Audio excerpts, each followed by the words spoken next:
on the program this morning. Intense comments there, some for and some against the proposed hunger strike protest for the 1st of August.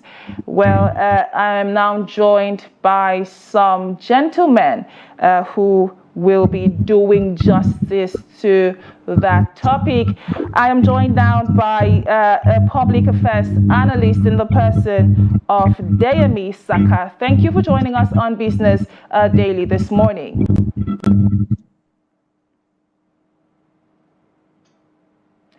And I am also joined by yet another gentleman who is a sales and marketing executive, someone who, is a major player in the business space, who will hopefully be able to, give us estimates as to how much this will impact on businesses. I'm joined by Mr. Udochukwu Chikwendu. Thank you, Mr. Udochukwu, for joining us on Business Daily today. Thank you. It's my pleasure. Oh, your voice is a little bit faint. I can't hear you very well.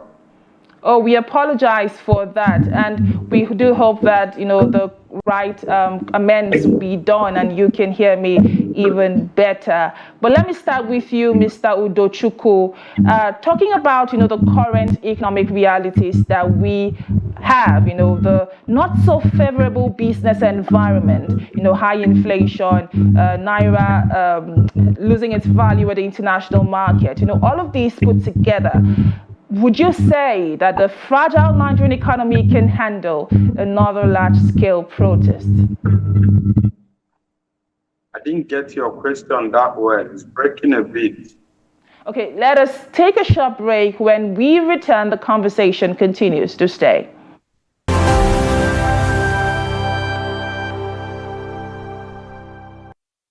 And you're still watching Business Daily, coming to you live on Trust TV.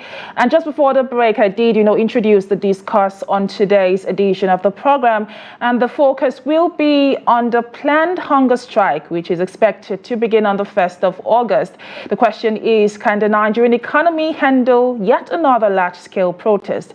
And I'm joined now by two gentlemen, and I'm joined by a public affairs analyst in the person of Deyemi Saka. Thank you, Mr. Saka, for joining us on the program today.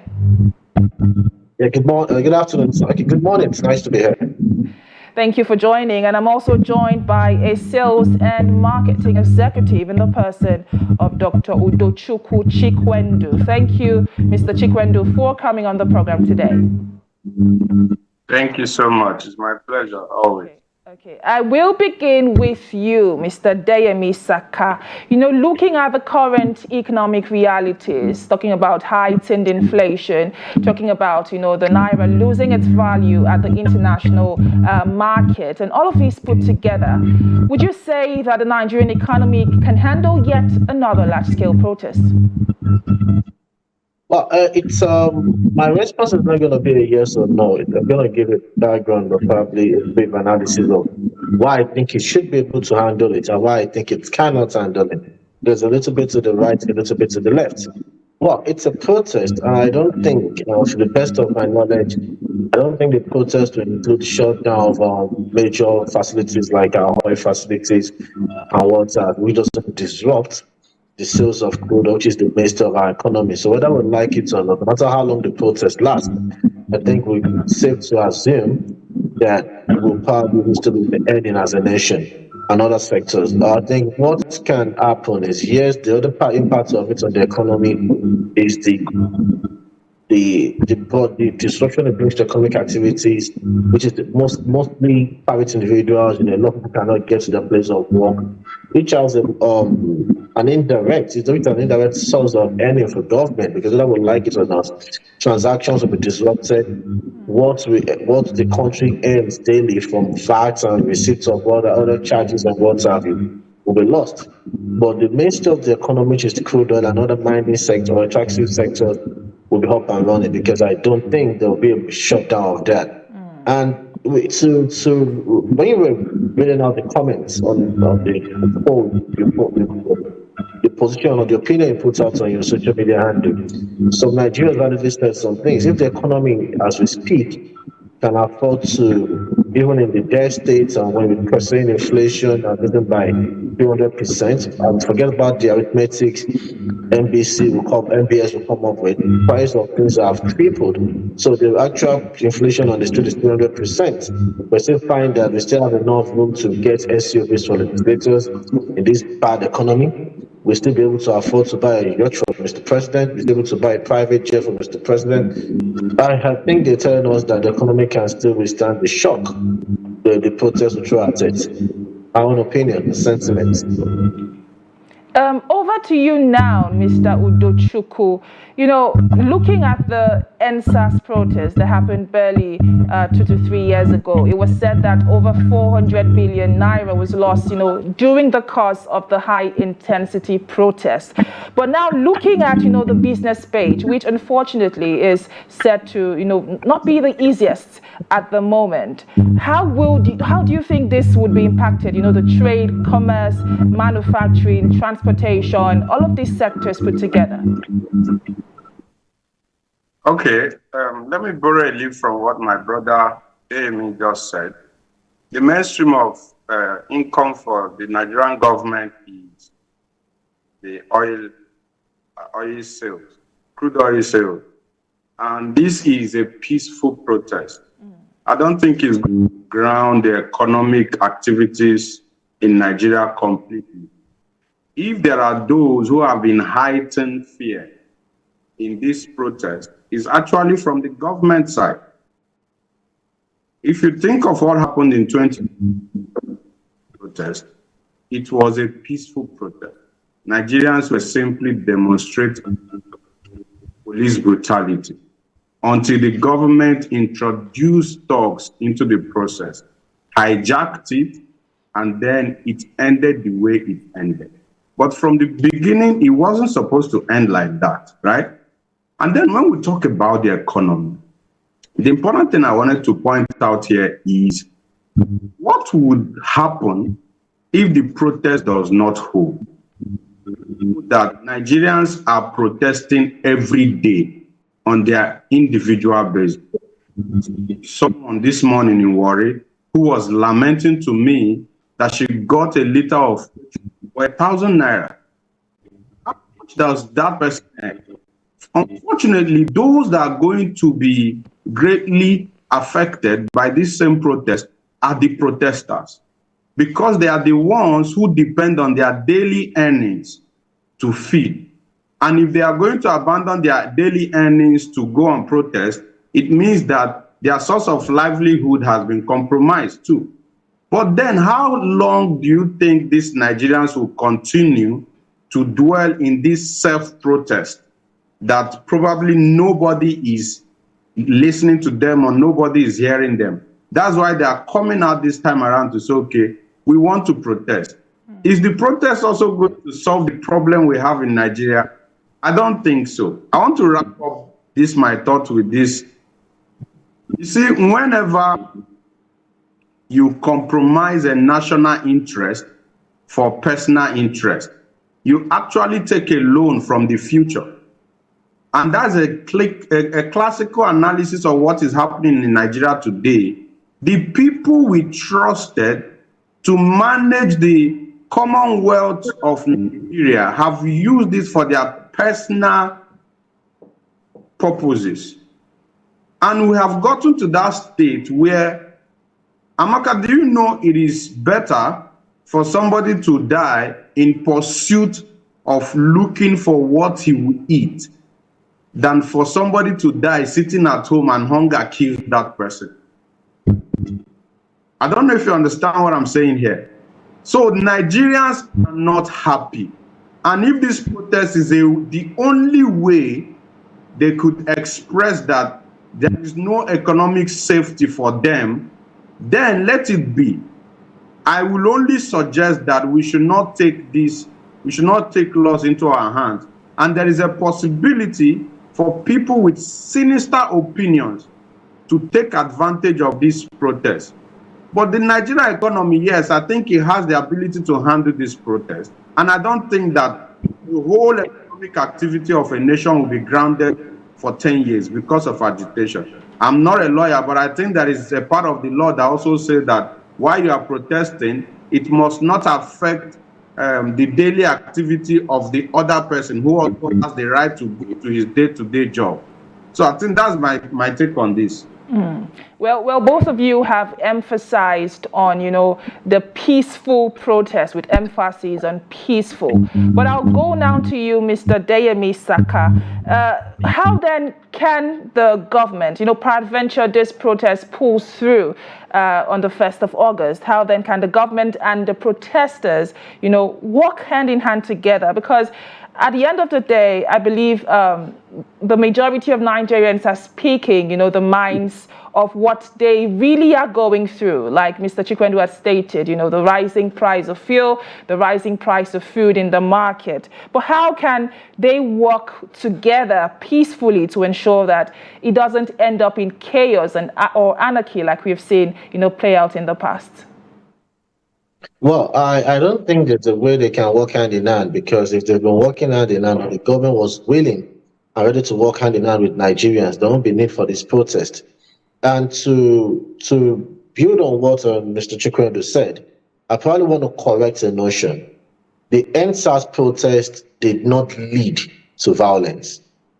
The NSAS protest did not bring about destruction in Lagos State. The NSAS protest in Lagos ended when the curfew proclaimed by the governor of Lagos State kicked in. And what happened afterwards was after the protest. So let us be clear on that. The protesters, yes, because the analysis or the sentiment or the arguments of the government was that the NSAS protest was hijacked. The NSAS protest was never hijacked. It was peaceful. Yes, it was a leaderless, if we're trying to borrow their words, protest.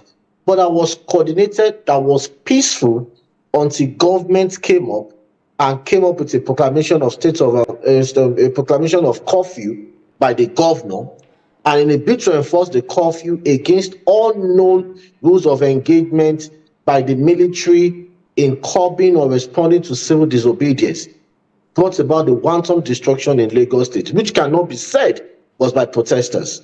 The protesters left, or the protest ended when the curfew was activated by Lagos State. So if anybody is expressing anxiety or have doubt or have anxiety, we should be thinking, asking ourselves, or we should be suspicious or probably anxious of how the government will respond to protests, because we've seen that Nigerians over the years, yes, there was the Occupy Nigeria protest, which was the biggest and the largest, that was very peaceful, that we saw how the government of former President Goodluck Jonathan brought it to an end.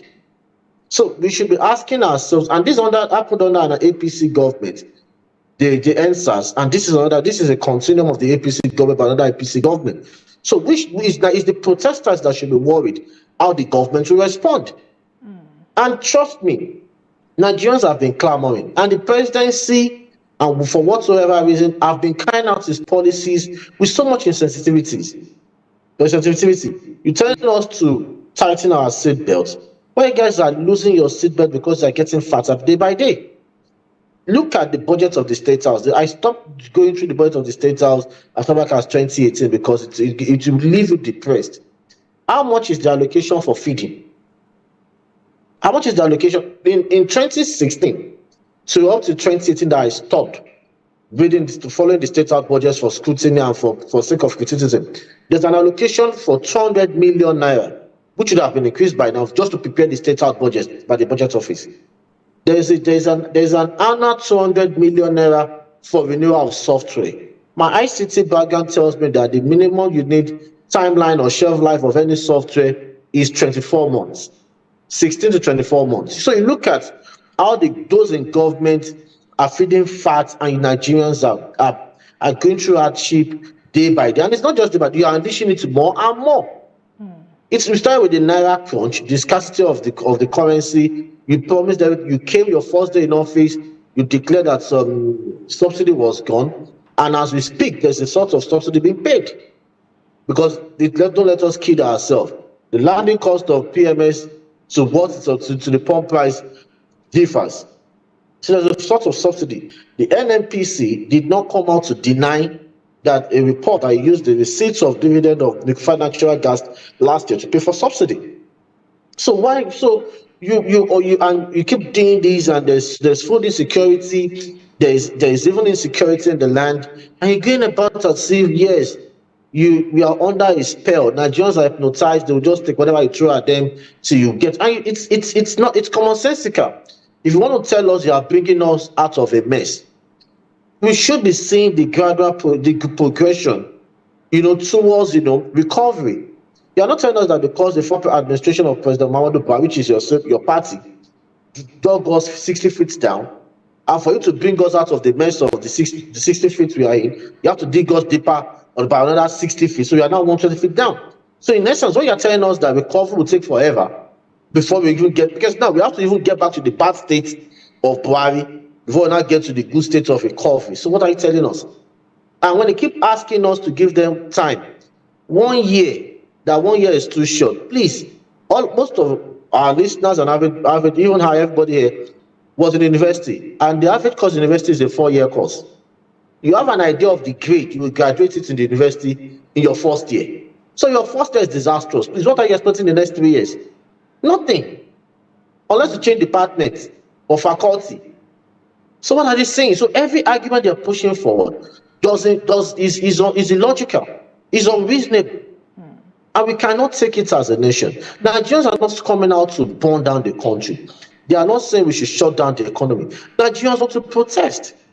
And if there's anybody that should have anxiety about these protests, are the protesters, because we don't know how the government will react.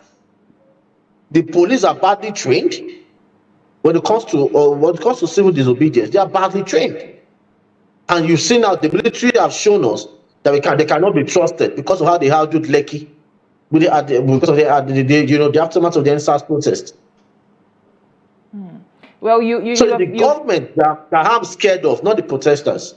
Well said, Mr. Deyemi. You have painted, a very, I should say, gory picture on the current realities of the average Nigerian, especially in the area of just just surviving, in the nation. But I will now move on to you, Mr. Chikwendu. You have said something that it did indeed stuck, and that was the fact that even the protesters' businesses will, be halted for a certain amount of time when they go out for the protest, which we do expect for, logistics and supply chain disruptions. Already we're starting to see that as fuel queues are already increasing at filling stations across the Abuja metropolis. But let us hear from you now. How can business owners lessen the impact, supply chain disruptions, or lessen the impact of the disruptions that are expected, if these protests pull through? Like I said in my beginning speech, is that the problem is not the economic implications that these protests have. The problem is what led to where we are today. If the supply chain distribution had been perfect, we wouldn't be embarking on this protest. Let me give you some background analysis, just like my brother said. There are one major thing that drives any economy is production. Its ability to produce what its people need. I went to the market yesterday just to test something, and I asked him to just give me tomato of 500, and he gave me 3 pieces of tomato as 500. That means if I want to buy the one of 1,000, it's going to give me 6. There's supply chain distribution in place when I'm buying this thing at this price. How do you expect the ordinary Nigerian to survive? How much does an ordinary Nigerian make on daily basis? The MPI statistics, multi-poverty dimensional index, says that about 63% of Nigerians are poor. They are multidimensionally poor. That's about 133 million Nigerians who are poor. Is it better for someone to sit in his house and die of hunger than to speak out? And even if you die in that process, you know that at least you fought for life while you died, than you stayed one place and you died. Look at what is happening in the petroleum industry, which is the main source of our on national income, right? An individual decided to do something that can at least reduce the price of that petroleum product by 50%. Nigeria consumes about 80 million liters of petrol per day. I don't know how accurate that statistic is. But then how many, I think the refineries in Nigeria can only produce about 200,000 to 300,000 liters per day. Look at the deficit in that. And then someone decided to invest heavily in that thing to cushion the effect on Nigerians. And the government that was supposed to provide the enabling environment for these individuals to thrive is now the one that is competing with the private sector. Where in this world do you see a government of a nation competing with the private sector in doing business in that country? Check all the developed countries in the world. No nation is actually built by politicians. Every nation is built by individuals. They are built by entrepreneurs, business owners across the world. Look at American story. They were built by the Dale Carnegie, the Goldman Sachs of them. If you look at that documentary, The Men Who Built America, it wasn't the governor, it wasn't the president. In California today, which is about the 6th largest economy in the world, the highest taxpayer in that city is Apple. That is what it means, that the impact of an individual can go a long way in making sure that Nigeria grows to where it's supposed to be. Let's bring it a little back a bit. Nigeria has been importing these petroleum products from other countries. It was just last year that Nigeria resumed importation of petroleum products from Malta. Something is happening somewhere. We have always known the person of Dangote to be someone that doesn't talk. For him to come out this time to speak, there's something that is happening on ground. So the solution may not also be the protest. It may not be the disruption of economic activity. It's just for the voice of the people to, we need to go back to the root. How did we get here? Amaka, there was a time in this country that if you get opportunity to go outside of neighboring African countries, you don't see it like anything good is happening. But now people celebrate to travel to Ghana. Do you know that some of my friends look at me and say, "Guy, you are so bright. What the hell are you doing in Nigeria?" They look at you that if you are still in Nigeria, it means you don't like yourself, you don't like the future of your children. A friend of mine told me that even if you don't want to travel out of this country, just live for the sake of your children. Resources. I was taking a documentary today that said Nigeria still have about 230 billion or million barrels that can sustain this economy for a longer time. In fact, last year, 2023, Saudi Aramco, which is the largest oil producing company in the world, declared a $123 billion dividend for its shareholders. What is our NNPC doing in Nigeria? We are currently in deficit. We are owing. They are borrowing money that what they want to use to pay it is the crude that has not been exploited already. So what kind of country are we in? How long are we going to do? I was doing an analysis with my friend last night, and he was telling me, he said, Tinubu is likely to rule another 8 years, and when he finishes ruling 8 years, he's going to pass it over to another person within his cabal who will rule another 8 years. He just told me 8 plus 8 is 16. Add 16 to your current age. How will you be by then? Unfortunately, our time is running fast. So we'd just like for you to address, quickly how to minimize the impact of, or minimize, the impact, the unfortunate impacts that have been, thrown at the expected protests. What will your recommendations be? First, it's better I will prescribe a preventive method. The security agencies need to make sure that Nigerians are protected, right? Second, the people that are protesting, they are not ghosts, they are not robots, they are human beings. The presidency to make themselves available to communicate with Nigerians. Look at what happened in Kenya. The president of Kenya, William Ruto, had to come out at a point to hold a Twitter space conversation with the youth. We want to talk. We want to make sure our voices are heard. The people just want to register their offenses. Create an avenue where you can always talk to your people. We are tired of this kind of rubber stamp pattern of leadership. Look at what happened in the Senate. The economy is just favoring those who are in power. What is this, my big brother that I like in politics, Mr. Lin Dume, came out to talk. He was suspended. We just want to be heard. Nigeria belongs to all of us.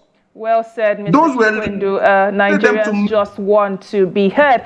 Over to you now, Mr. Deyemi Saka. Just before we go, how can we tackle, the root cause of this problem? Because obviously there are major issues that need tackling. What would your recommendations be?